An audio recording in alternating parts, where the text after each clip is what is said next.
Na minha família, a gente teve uma experiência, assim, com a instituição, com a denominação, e não só do meu pai, porque a gente conhecia filhos de pastores de diversos lugares diferentes, né?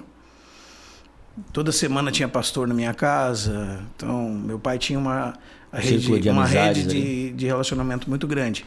E uma das coisas que marcou muito a nossa vida era que o meu pai sofria muito com essa questão da igreja institucionalizada, com a politicagem, com a tentativa de angariar cargos. E ele sempre, como um homem de Deus, nunca almejou nada disso para ele.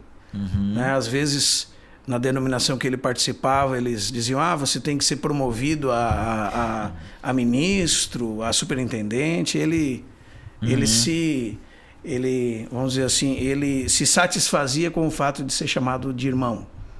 Entendi. Ainda que ele tivesse uma posição de autoridade delegada por Deus, mas era a satisfação do coração dele. Então, muito do sofrimento dele vinha do fato de os próprios amigos de ministério, nas reuniões, eles questionarem ele de coisas como: quanto tu está arrecadando lá, como é que tá?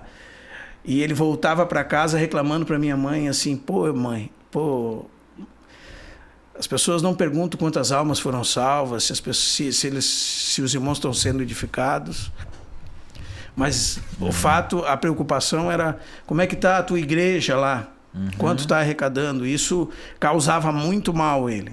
Causava tão mal a ele que, por ele não saber lidar com isso, e por isso e pela soma de outras dificuldades, começou a ter uma gastrite.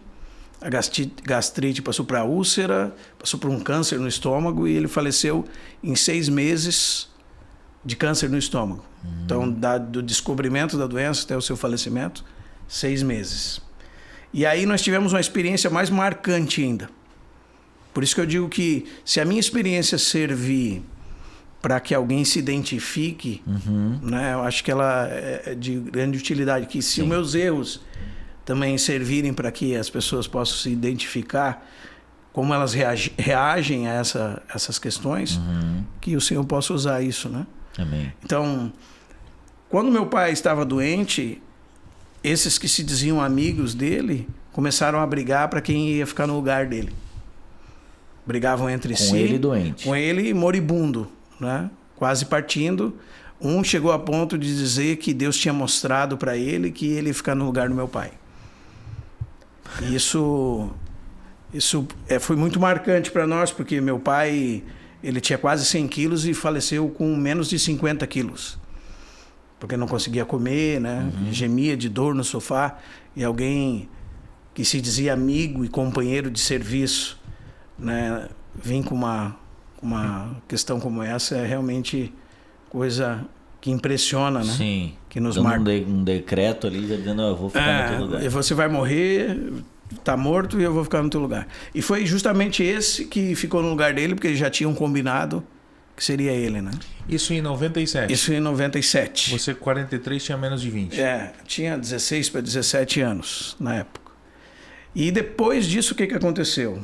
Meu pai cuidou da minha mãe, mesmo depois da morte, porque ele conseguiu administrar a vida dele para que ela pudesse ser suprida.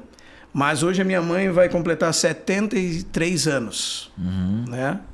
E faz bastante tempo que meu pai morreu, mais de 30, eu acho, né? Da morte dele. 29. E até hoje ela não recebeu uma ligação, um telefonema de nenhuma das pessoas que viviam na minha casa durante todos os 25 anos que ele serviu àquela instituição religiosa. Então, assim, isso marcou muito a nossa família.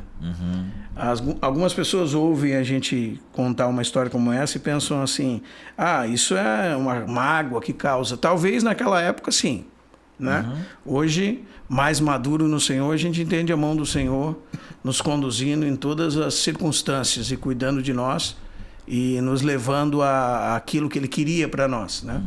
Como filhos dele.